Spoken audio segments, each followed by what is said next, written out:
Bom, voltando à nossa parte 2 da nossa revisão História e Geografia Interdisciplinar, onde nós temos como tema o capitalismo, né, professor Matheus? Isso mesmo, continuando aqui pro Lembra Enem. que na primeira parte a gente finalizou falando do Taylorismo, que foi um modelo produtivo que vai começar a alavancar segundo a Revolução Industrial. Mas tem que lembrar que início do século XX vai ter o Fordismo.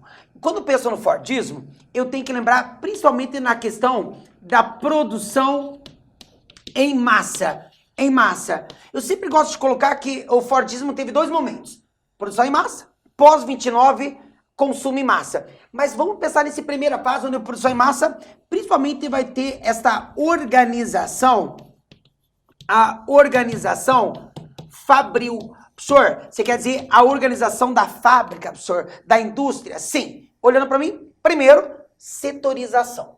Então agora eu tenho um funcionário especializado numa única função, mas que a minha fábrica vai estar organizada em setores. Segundo, talvez muito mais importante que os setores, é a linha de montagem, é a esteira rolante. Quer dizer, então quando começa a se adaptar uma fábrica onde eu consigo produzir vários carros, por exemplo, ao mesmo tempo, cada carro dentro de um determinado setor, o Fordismo começa a gerar uma produção em massa. Essa é a ideia mais elaborada da famosa divisão do trabalho. Perfeito. Né? Da divisão do trabalho, que ela vai se transformando, né? Conforme o capitalismo ele vai se transformando também. Né? Porque o capitalismo, a ideia de evolução é criticada por alguns, mas então a gente fala, o que ela está fazendo? Ela está se transformando. E aí tem os caras que se destacam elaborando aqui ideias que são ideias diferenciadas e que ajudam então a catapultar, a otimizar esse processo industrial. Né? Lembra que o objetivo era o quê? Uma produção em escala. Lembra que o capitalismo visava o quê? Eu produzo, eu lucro.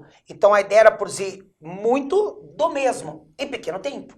E para isso foi importante as ideias de Taylor, unidas às ideias de Ford, para alavancar uma produção em massa, uma produção em escala. Isso vai levar o quê, professor Matheus? Muito bem. Então, a ideia aqui é tá aumentando a produção. Né? Essa daí é a ideia. Aumentar a produção, vamos vender. Enquanto tinha mercado consumidor dentro da Europa, estava de boa. Só que a Europa já não estava conseguindo absorver nem as pessoas. Lembra que na nossa primeira parte nós falamos, a galera teve que sair, ocorreu o processo de imigração. É aí, então, que também as fábricas, eles precisaram expandir ainda mais a sua produção. Não era só agora a mercadoria que tinha que ser vendida. Eles teriam agora também que buscar matéria-prima, novos mercados consumidores, tá? Então isso teve que ser buscado onde? Fora da Europa. Então ocorre ainda um processo ainda mais acelerado de expansão do capitalismo. O capitalismo vai se expandir de uma forma mais acelerada. E isso aí nós chamamos do quê? De imperialismo. Então uma outra consequência seria o imperialismo. Eu só vou fazer aqui um pequeno parênteses para lembrar vocês do seguinte. Lá no século XV, quando nós estávamos falando das grandes navegações, o Caldinei ele falou assim, aqui, formação de colônias. Então, no século XV, XVI, XVII até XVIII, nós chamamos de colonialismo, não é isso, Caldinei? Aí quando chega no século XIX, isso é conceito, é igual ao Fordismo, Taylorismo, é muito importante que você saiba, né, pensando no Enem aqui. Isso. Então, imperialismo, nós também podemos chamar de neocolonialismo. Então, ela inverte um pouco a situação.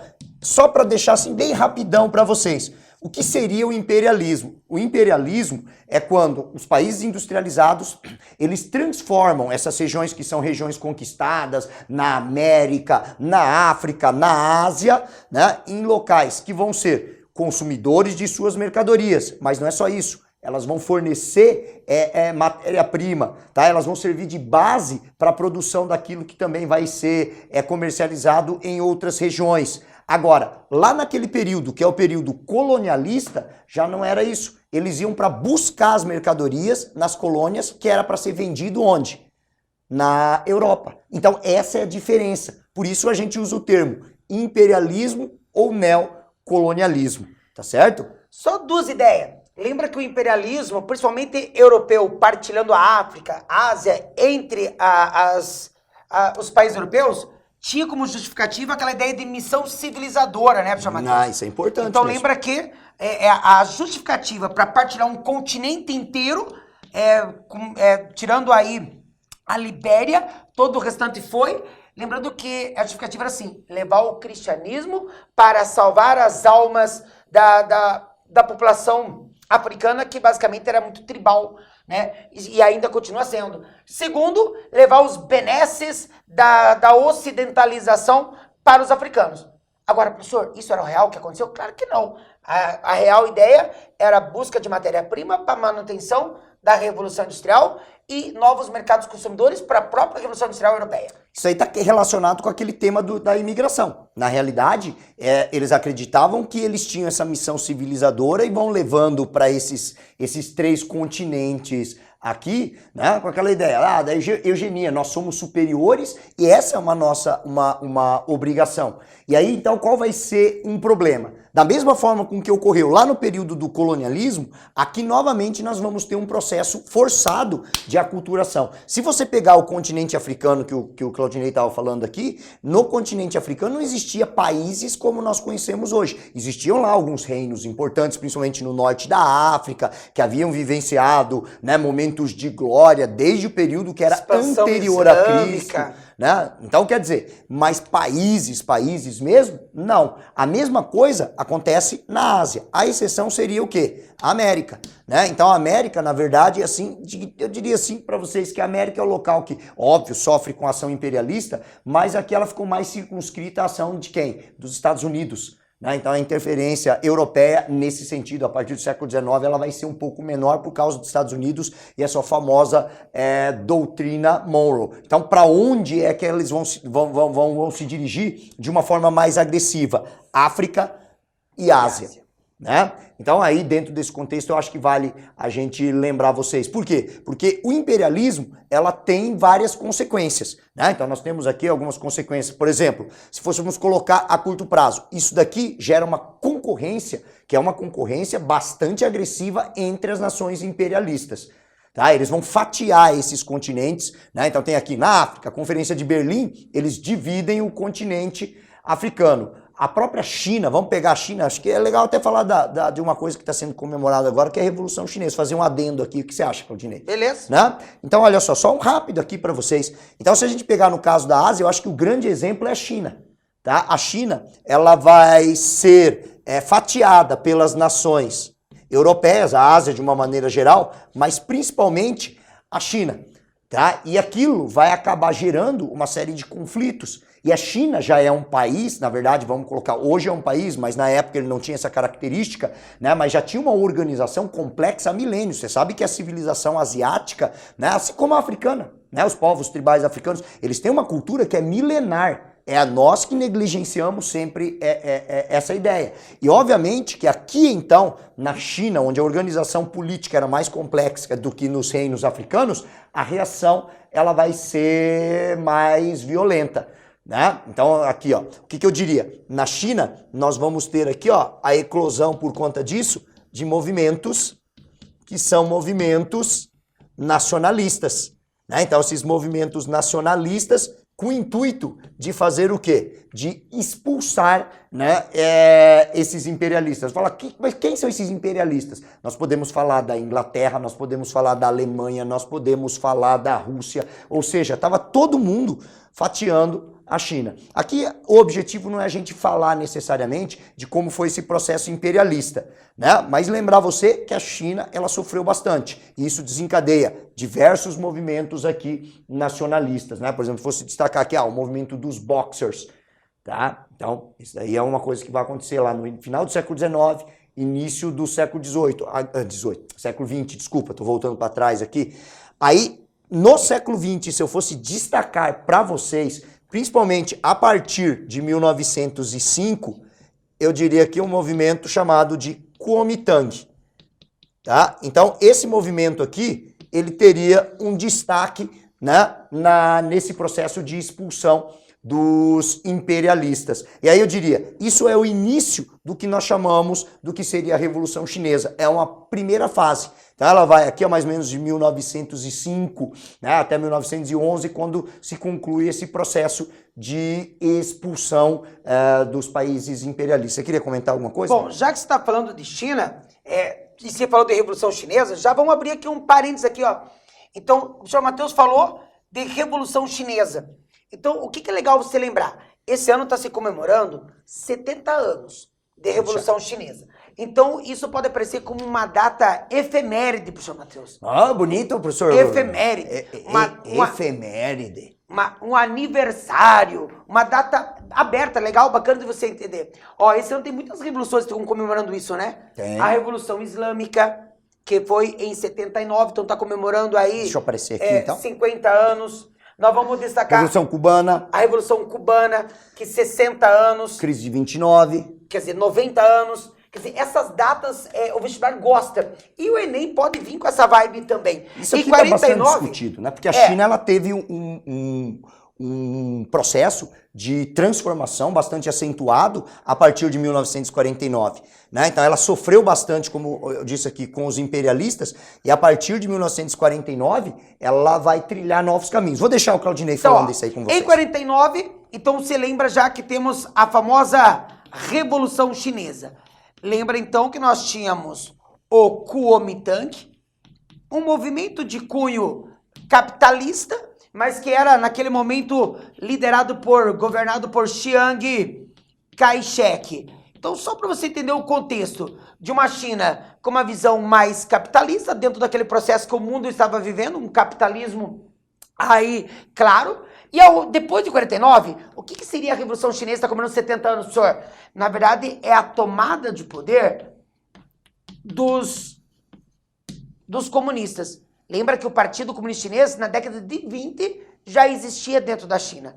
Apenas vai tomar o poder em 49, através da expulsão de Chiang Kai-shek e do modelo Kuomintang, que vai para Taiwan. Lembra que ele se refugiou em Taiwan. Mas voltando aqui, então lembra o Partido Comunista Chinês, e lógico, tornando a China um país socialista. Então é um momento interessante, lembrando que a maior população do planeta, em pleno início de Guerra Fria, Estados Unidos versus União Soviética, se torna socialista. Então, centralização na mão do Estado, economia planificada, as comunas, as fazendas estatais. Então, aqui a gente só abriu aqui um parênteses, já que esse tema é bastante comentado. Aproveitando o momento, lembrar você o seguinte, em que momento vai ter uma decadência desse momento, professor Matheus, de liberalismo, taylorismo, fordismo, segunda revolução industrial, em que momento que vai ter o primeiro baque em todo esse contexto? Em 1929. Então anota lá, professor Matheus.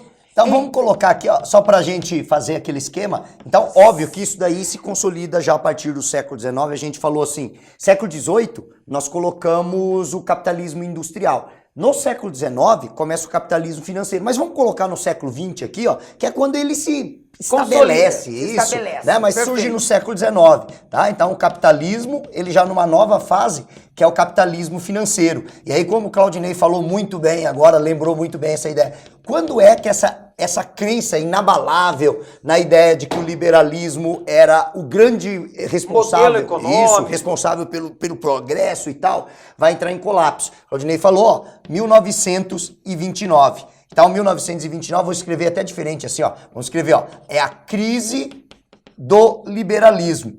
E a crise do liberalismo tem como maior símbolo disso tudo um evento que ocorre em outubro de 1929, que é a quebra da Bolsa de Valores de Nova York. Né? Então, a quebra da Bolsa de Nova York. Cara, esse, sem dúvida, foi o maior baque. Não foi o primeiro, a primeira crise do capitalismo que vai ocorrer ainda lá no século XVI. Mas, cara, isso aqui, ela vai ser um baque, porque todo mundo, ninguém estava esperando. Né? Todo mundo acreditava tal, e produz, até que chegou uma hora que isso tudo entrou em colapso. E Lembra todos os que- países foram afetados. Lembra que duas palavras, só para lembrar o contexto, Sr. Matheus, duas palavras são importantes nesse momento. Um mundo que chegou ao auge de apresentar uma superprodução, lembra lá do Taylorismo, do Fordismo, uma produção em grande escala, em série, e, ao mesmo tempo, já representando um subconsumo. Então a gente vai ligar muito a esse choque no processo industrial ao quê? A uma capacidade de produzir muito, mas não ter uma sociedade que consiga consumir muito. Então nós chegamos a um ponto que a superprodução, o subconsumo, leva à crise dos investimentos em ações, à crise da produção industrial. Então vai desencadear a partir desse momento falência não só da bolsa, não só dos investidores que veem as suas ações despencarem, mas falência industrial, falência do sistema liberal, falência aí desse modelo do Taylorismo, do Fordismo. Então foi um baque que envolve a destruição, basicamente, de um império industrial que tinha se criado no século XIX para o início do século XX. Toda uma estrutura, ela vai acabar desabando. Por exemplo, olha só, vamos trazer para a história do Brasil aqui, ó, tá? Então, que é sempre eu vejo questões aparecendo sobre a República Oligárquica. Pode aparecer direto assim, né, Claudinei? A crise de 1929 leva à falência de diversos fazendeiros, levando a política do café com leite ao colapso. Acabou a República Oligárquica, abriu o caminho para o danado do Vargas. Né? Então, quer dizer, a crise de 29, o impacto que ela teve para o mundo capitalista foi muito grande. Tanto que isso fez com que eles tivessem que repensar e remodelar o movimento capitalista, né? A ideia do liberalismo, que entrou em colapso, a partir da década de 1930. Vou até colocar a década aqui, essa é a palavra década. Então, a partir da década de 1930, um novo modelo vai começar a ser adotado. Né? Então nós vamos ver aqui o desenvolvimento, né, daquilo que nós chamamos de keynesianismo, não é isso? Então a política keynesiana, que é caracterizado pela crítica ao liberalismo. Então eles passam a defender a ideia do intervencionismo. Essa é a palavra de ordem. Então, é o retorno do intervencionismo. Se lá no século XV, XVI, o intervencionismo fazia parte, a partir do século XVIII vai ser o liberalismo, e aí até o colapso com a crise de 29.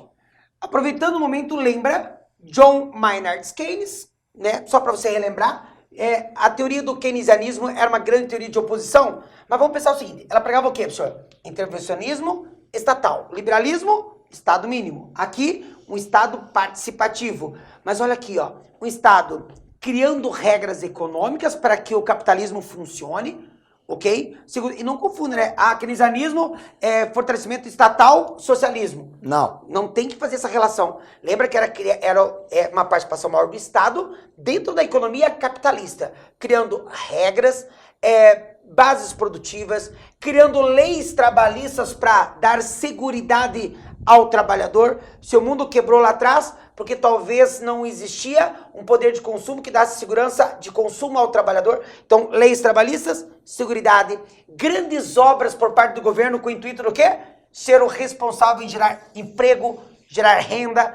Então, o que o professor está tentando mostrar para você? Que o keynesianismo, ele vem trazer essa ideia de maior intervenção do Estado na economia, vindo totalmente contrário àquilo que estava sendo desenhando lá atrás com o liberalismo. Era a busca da recuperação disso.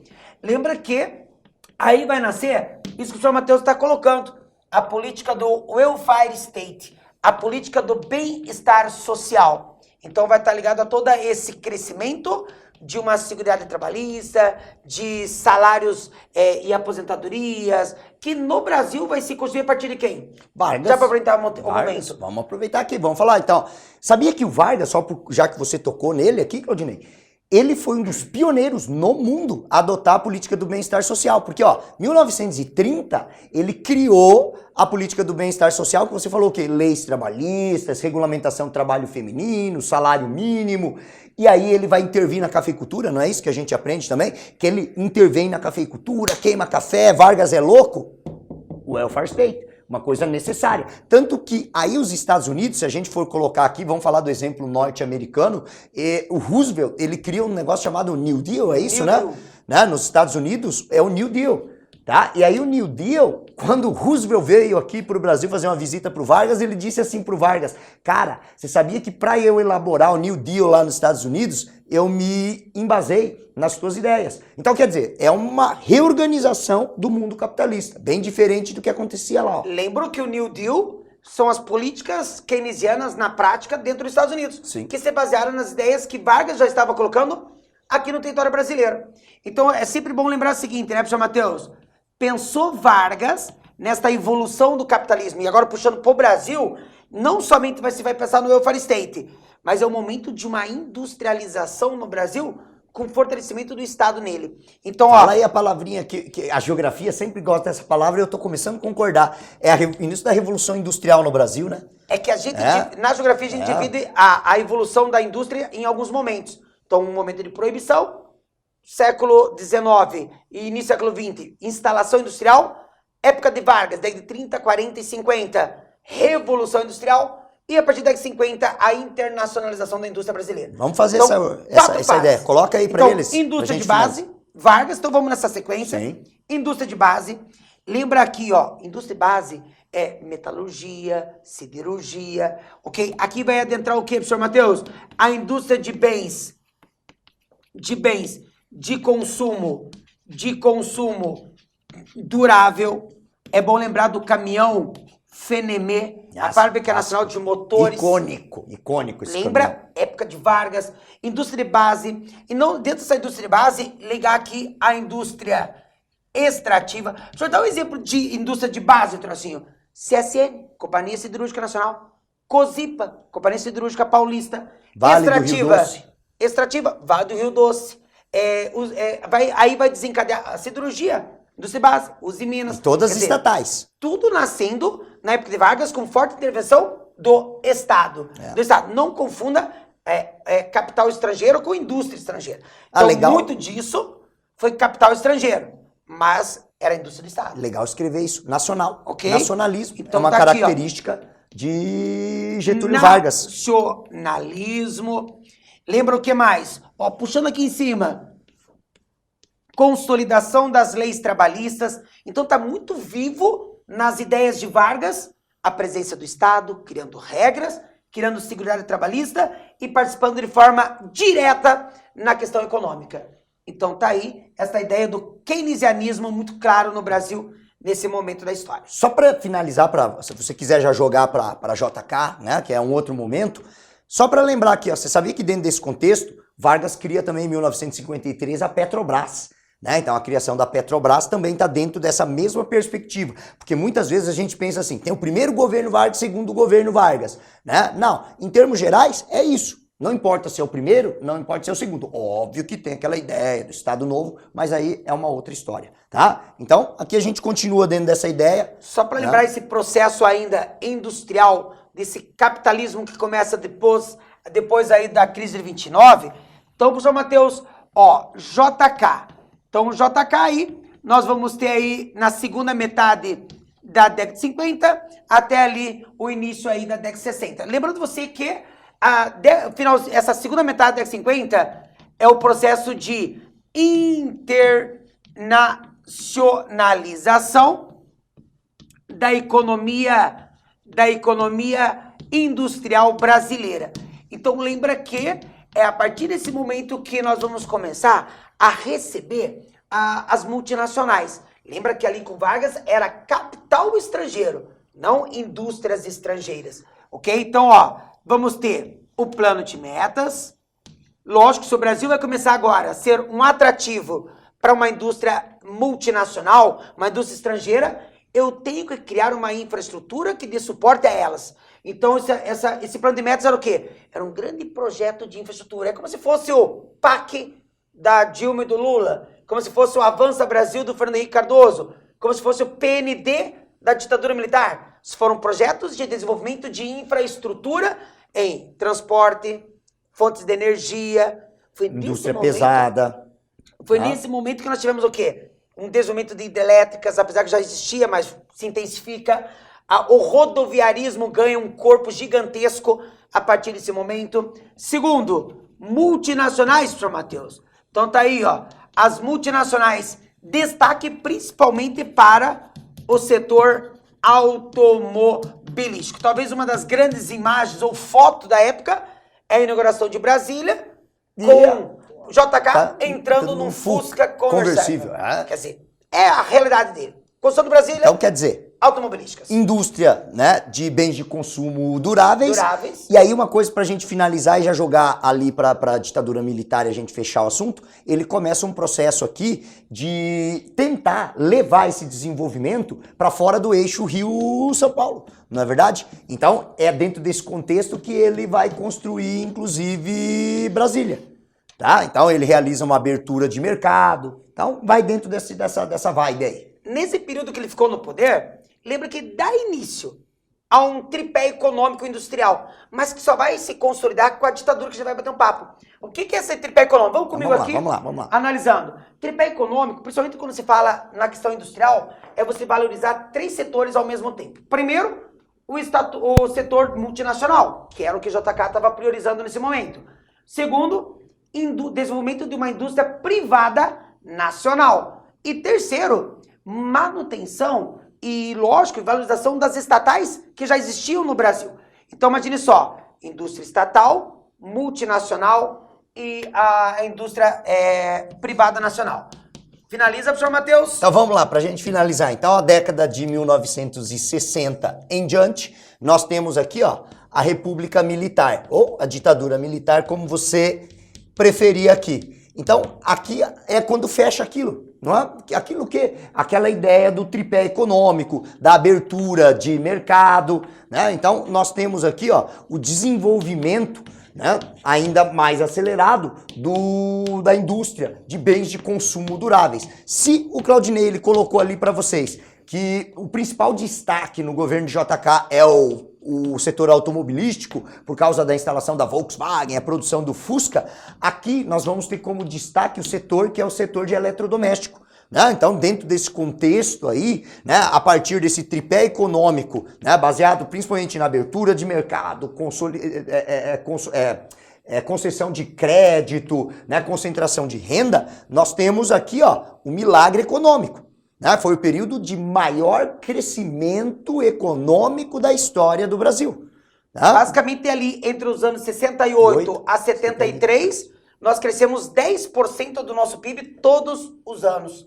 Então foi um crescimento. O Brasil, lembra você que em 72, chegou na Conferência de Estocolmo, foi a primeira conferência do meio ambiente, como 6º PIB mundial. E, professor Matheus, lembrar os projetos de infraestrutura dessa evolução toda. PND, que é o Programa Nacional de Desenvolvimento, foram alguns projetos de infraestrutura no Brasil, mantendo as ideias rodoviaristas, de energia e aí por diante, obras urbanas gigantescas. E é bom lembrar também da ditadura militar nessa primeira fase aqui, plano de integração nacional, que vai dar início a toda essa expansão para a região amazônica. Lembra que esse ano está se debatendo tanto a questão amazônica, Brasil, mundo, e aí pode lembrar que foi nesse momento da história que vai começar a ter os grandes projetos buscando integrar para não entregar a Amazônia. Zona Franca? Perfeito, Zona Franca de Manaus, hidrelétricas, Transamazônica, né? Tudo obra faraônica, né? São as chamadas obras faraônicas que davam destaque a todo esse crescimento econômico que nós estávamos vivenciando aqui no Brasil. Então, galera, eu acho que o nosso recado para vocês aqui sobre, né, o capitalismo para o Enem era esse. Espero aí que isso ajude bastante, tenho certeza que isso daí vai ajudar você a arrebentar na prova do Enem, não é, Claudinei? Sem dúvida. Sucesso, galera! Um grande abraço, até mais, tchau!